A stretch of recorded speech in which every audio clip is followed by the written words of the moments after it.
एक चीज़ और है कि राहुल गांधी पे वंशवाद का आरोप तो लगा ही और जैसा आपने कहा और आप कहते भी रहे हैं कि एक बहुत ही अ, वंशवाद बहुत ऐसी चीज़ नहीं है जिसकी राजनीति में प्रशंसा की जा सके। लेकिन दूसरा राहुल गांधी के ऊपर एक पप्पू की छवि मढ़ने की भी कोशिश की गई और वो सफल भी रही। सफल मैं इसलिए बोल रहा हूँ क्योंकि कई सारे लोग जो राहुल गांधी या कांग्रेस से हमदर्दी रखते हैं, वो कई बार भरोसा नहीं कर पाते हैं कि अच्छा राहुल गांधी बहुत गंभीरता से बहुत लंबे समय तक इस ट्रैक पर चल पाएँगे। तो क्या आपको लगता है कि उस छवि को तोड़ पा रहे हैं, वो इससे बाहर निकल पा रहे हैं अभी? देखिए, पप्पू की छवि अब अतीत की चीज बन चुकी है। पप्पू की छवि तो भारतीय जनता पार्टी का एक सुनियोजित प्रचार, भारतीय जनता पार्टी का एक नियोजित प्रचार था, जिसके कारण उस प्रोपेगेंडा के जरिए उनके ऊपर पप्पू की छवि चश्मा की गई थी। उसमें कुछ कुछ राहुल गांधी का भी योगदान था। वो बीच बीच में छुट्टी पे चले जाते थे और ऐसा लगता था कि ऐसे वो पार्ट टाइम पॉलिटिकल लीडर, इसलिए वो छवि चश्मा भी होती थी। लेकिन उसी उसी अवधि में मैं कहूंगा उन्होंने एक बार नरेंद्र मोदी के ऊपर सूट बूट की सरकार होने का आरोप लगाया था, जब नरेंद्र मोदी ने अपना कुख्यात और महंगा कोट पहना था।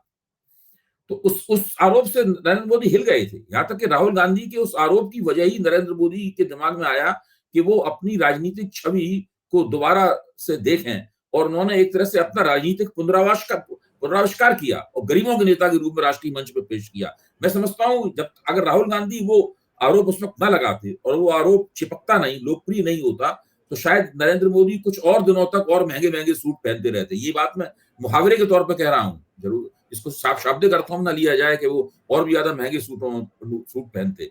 लेकिन नरेंद्र मोदी की छवि एक कारपोरेट परस्त नेता की बन रही थी, जो राहुल गांधी के उस लोकप्रिय, उस बहुत ही आसानी से लोगों की जुबान पर चढ़ जाने वाले आरोप में प्रतिबिंबित हुई। हुँ, इसलिए नरेंद्र मोदी को भी लगा कि तो बहुत बड़ी गड़बड़ हो रही है। आप कारपोरेट का समर्थन प्राप्त करें और कारपोरेट को समर्थन दें, लेकिन आपकी छवि कारपोरेट परस्त की नहीं होनी चाहिए। तो वो भी मैं राहुल गांधी के नेतृत्व की और राहुल गांधी की जो का तरीका जो राजनीति करने का, उसकी एक सफलता मानता हूं। लेकिन दिक्कत की बात यह है कि आपने एक सफलता प्राप्त की, उसके बाद काफी लंबे अरसे तक आप बिल्कुल सफल नहीं हुए। आपने गुजरात में एक सफलता फिर प्राप्त की, उसके बाद फिर काफी लंबे अरसे तक आप सफल नहीं हुए, और कभी कभी आप राजनीति के नजारे से गायब भी रहे। हुँ, तो ये सब चीजें उनके उनके पूरे राजनीतिक किरदार को थोड़ा गैर गंभीर, थोड़ा सा ऐसा इसके ऊपर पार्टी की किस्मत को नहीं छोड़ा जा सकता, इस प्रकार की बना देती है। लेकिन जब से भारत जोड़ो यात्रा शुरू हुई, उसके बाद तो उन्होंने पीछे मुड़कर नहीं देखा है, मैं मानता जी। हूं। वो लगातार अ, उनके प्रदर्शन में ऐसी कोई खराबी उसके बाद से नहीं देखी गई। ना ही वो जो एक पार्ट टाइम पॉलिटिशियन की छवि का काम था वो भी नहीं कर रहे हैं। तो तब से मैं समझता हूं कि वो कांग्रेस की जो राजनीतिक स्थिति है, सांगठनिक स्थिति है, उसके हिसाब से कांग्रेस को तब से वो नेतृत्व दे रहे हैं। जी। भारत जोड़ो यात्रा के संदर्भ में मैं ये सवाल करना चाहूँगा कि जैसे आप बार-बार ये कहते हैं कि किसी राजनीतिक नेता, राजनीतिक समूह या राजनीतिक अभियान की सफलता इस आधार पर मापी जानी चाहिए कि क्या वो किसी नए सामाजिक समूह को अपने साथ जोड़ पा रहा है या नहीं। तो क्या भारत जोड़ो यात्रा के बाद राहुल गांधी के संदर्भ में और कांग्रेस के संदर्भ में बात कही जा सकती है कि कुछ सामाजिक समूहों को आकर्षित कर रहे हैं, नए सामाजिक समूहों को? देखिए, पिछले सवाल का एक जो पहलू था उसका मैं जवाब नहीं दे पाया, तब आपने वंशवाद का सवाल उठाया था। हुँ, ये तो बात सही है कि वंशवाद कोई ऐसी चीज नहीं है जिसका समर्थन किया जाए। वंशवाद की निरंतर आलोचना भी की जानी चाहिए, क्योंकि वो लोकतंत्र की जो बुनियादी मान्यताएं हैं उनके विपरीत जाता है। लेकिन भारतीय राजनीति जिस किस्म की है, उसमें परिवारवाद परिवारवाद से भी आगे बढ़कर वंशवाद, ये एक स्थापित तथ्य है। ये सभी पार्टियों में कम या ज्यादा मात्रा में पाया जाता है। ये क्षेत्रीय शक्तियों में बहुत है। वो सब कई क्षेत्रीय शक्तियां एक परिवार की पार्टी है, और इसमें जब बड़ा नेता हटेगा तो लगभग आप तय समझिए कि वो जो दूसरा नेता आएगा वो उसी के परिवार का होगा। तो ये भारतीय राजनीति का एक ऐसा पहलू है जो आलोचित तो है, लेकिन इससे अभी तक ऐसी कोई परिस्थिति नहीं बन पाई है इससे पूरी तरीके से भारतीय राजनीति को मुक्त किया जा सके। तो इसकी जो आलोचना होती है, मुझे नहीं लगता कि इससे बहुत ज्यादा प्रभावित होना चाहिए, और किसी नेता को केवल इस आधार पर हम नंबर न दें या इस आधार पर उसके नंबर न काटें, क्योंकि ये तो बहुत जगह पाया जाता है। देखने की बात ये है, बहुत सारे वंशवादी नेता सफल होते हैं, बहुत सारे वंशवादी नेता, वंश से परिवारवादी नेता विफल होते हैं। तो राहुल, इंदिरा गांधी प्रधानमंत्री बनी थी तो उसमें निश्चित रूप से जवाहरलाल नेहरू की पुत्री होने की एक भूमिका थी। राजीव गांधी जब प्रधानमंत्री बने थे तो 100% इस बात की भूमिका थी कि वो इंदिरा गांधी के बेटे हैं। जब सोनिया गांधी कांग्रेस की अध्यक्ष बनी थी तो उसमें 100% इस बात की भूमिका थी कि वो राजीव गांधी की पत्नी है। तो ये सब तो चलता रहता है, लेकिन आप देखिए, सोनिया गांधी ने कांग्रेस की कमान उस जमाने में संभाली जब कांग्रेस खराब हालत में थी।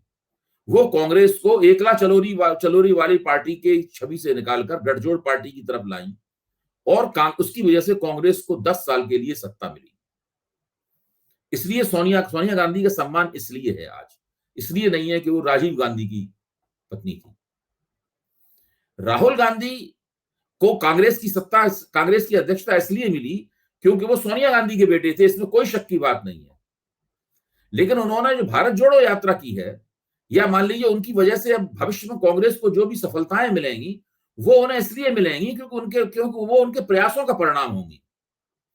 फिर धीरे धीरे इस बात का महत्व नहीं रह जाएगा कि वो सोनिया गांधी के बेटे हैं। ये तथ्य रहेगा हमेशा। और उनको कहां से शुरुआत मिली थी, शुरुआत इसलिए मिल पाई इतनी बड़ी क्योंकि वो सोनिया गांधी के बेटे थे। तो ये सब बातें सोचने की बात है। राजनीतिक समीक्षा करते समय केवल हमें इस बात पर नहीं जोर देना चाहिए कि वो वंश परंपरा से आए हैं इसलिए हम उनके हर काम को कमतर करके आंकें, या वंश परंपरा से आए हैं इसलिए उनके हर काम पे हम वाहवाही करें। जी। अब आपने एक दूसरा सवाल पूछा था, उसका फिर कीजिए। जी, वो दूसरा सवाल इसी पहलू से था, जो कि आप बार-बार कहते हैं कि एक राजनीतिक नेता या राजनीतिक अभियान की हाँ, सफलता। किस समुदाय को जोड़ा है। देखिए, ये 60 के दशक से ही एक-एक करके कांग्रेस से विभिन्न समुदाय दूर होते गए।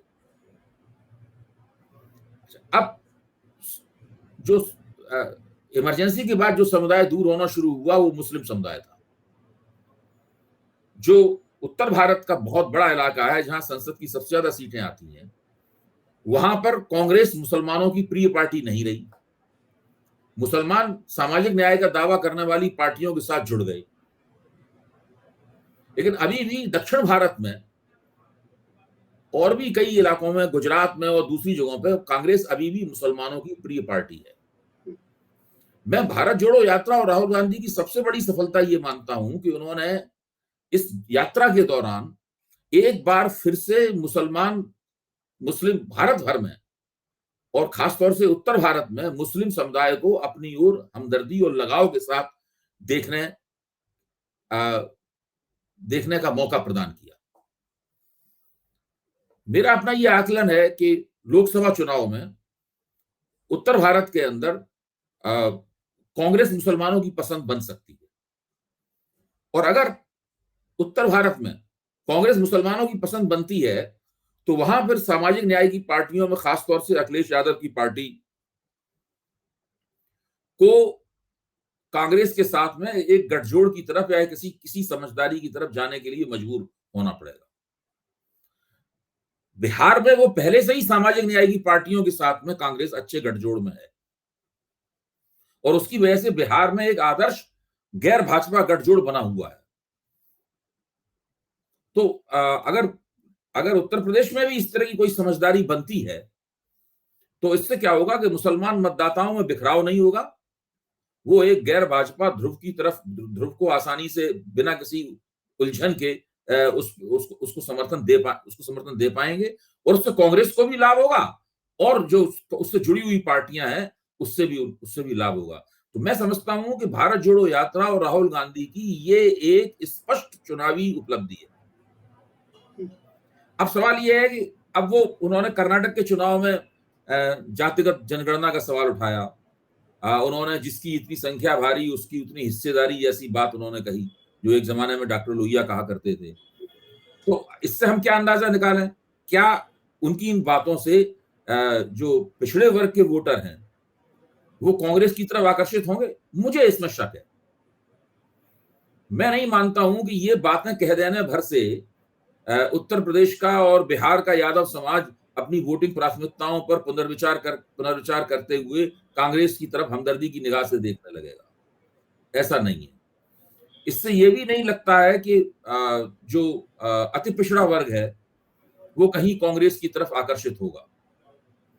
देखिए, अति पिछड़े वर्ग के भारतीय जनता पार्टी को बड़ा अच्छा समर्थन मिलता है सब जगह, अति पिछड़े वर्ग में। उत्तर उसके प्रदेश बाद में जो यादवों के बाद उत्तर प्रदेश की जो लोधी बिरादरी है और काची बिरादरी है, उसमें भी भारतीय जनता पार्टी के पांव बहुत कई दशकों से जमे हुए हैं। नरेंद्र मोदी के बहुत उभार से बहुत पहले से जमे हुए हैं उसके पांव। तो ये मैं नहीं मानता हूं कि ये बातें अचानक कर्नाटक चुनाव में कह देने। कर्नाटक चुनाव में तो उनको फायदा हुआ है इन बातों का, क्योंकि वहां पे अहिंदा की चुनावी रणनीति चल रही थी। यहाँ पहले से ही ओबीसी वोटर कांग्रेस को अहिंदा रणनीति के तहत वोट देते रहे हैं हमेशा से। क्योंकि कर्नाटक ऐसी जगह है जहां ओबीसी कांग्रेस का साथ छोड़ के नहीं गया, लेकिन जिस इलाके में ओबीसी कांग्रेस का साथ छोड़ गए हैं, वहां पे उनके ये कहने से कोई विशेष असर पड़ेगा, इस पे मुझे शक है। मैं मानता हूं कि वो लोग जहां वोट देते रहे हैं वहीं वोट देंगे।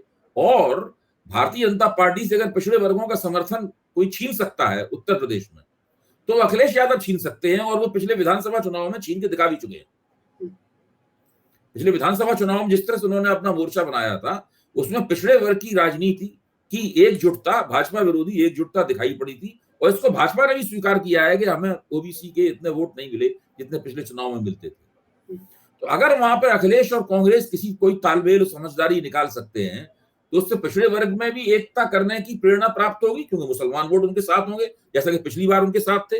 वो पिछली बार अखिलेश के पक्ष में जो मुसलमान वोटों का रुझान था, उसने भी पिछड़े वर्गों को ये उत्साह दिया या प्रेरणा दी कि वो भाजपा विरोधी वोट करें। उन्हें लगा कि हमारी जीतने की स्थितियां बन रही हैं, और 100 से ज्यादा सीटें उन्होंने जीती नहीं। तो मैं कहना ये चाहता हूं कि कांग्रेस के साथ मुसलमान वोट आ सकता है, रुझान दिखाई पड़ रहा है साफ तौर पे, और उस रुझान के कारण अगर दूसरे क्षेत्रीय दल उनके साथ जुड़ते हैं, तो उससे एक और भी अच्छा एक भाजपा विरोधी जमावड़ा बनता है। अब सवाल ये है कि ये सब होगा कैसे? इसके लिए राहुल गांधी को वास्तविक नेतृत्व क्षमता प्रदर्शित करनी होगी।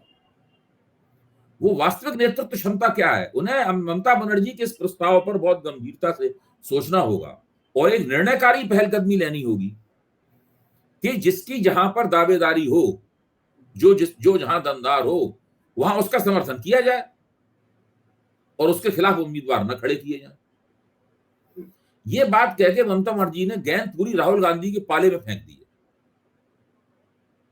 अभी उनको तय करना है कि जहां पर किसी भी क्षेत्रीय दल का या किसी भी दूसरे दल का अगर उम्मीदवार जीत रहा है या जीतने की स्थिति में है या उसका इतिहास इस तरह का है, तो वहां पर कांग्रेस अपना उम्मीदवार न खड़ा करे और उसको समर्थन दे।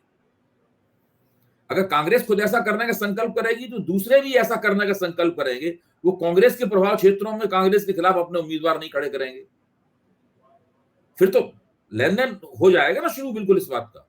ये होते ही यहां पर विपक्ष की एकता का ढांचा सामने निकल के दिखाई, एकता की पूरी रूपरेखा हमारे सामने निकल के आ जाएगी जी। तो ये तो इन सब बातों राहुल गांधी अब राहुल गांधी को 2-3 महीने के अंदर ही अंदर इन चीजों के ऊपर सोचना होगा, और इस पे अगर वो लीक से हटकर निर्णय लेते हैं, तो फिर मैं समझता हूं कि वो उनके नेतृत्व की एक बहुत बड़ी सफलता होगी। जो उन्होंने सिलसिला शुरू किया है भारत जोड़ो यात्रा से, उसको वो कहीं कहीं पहुंचा सकते हैं।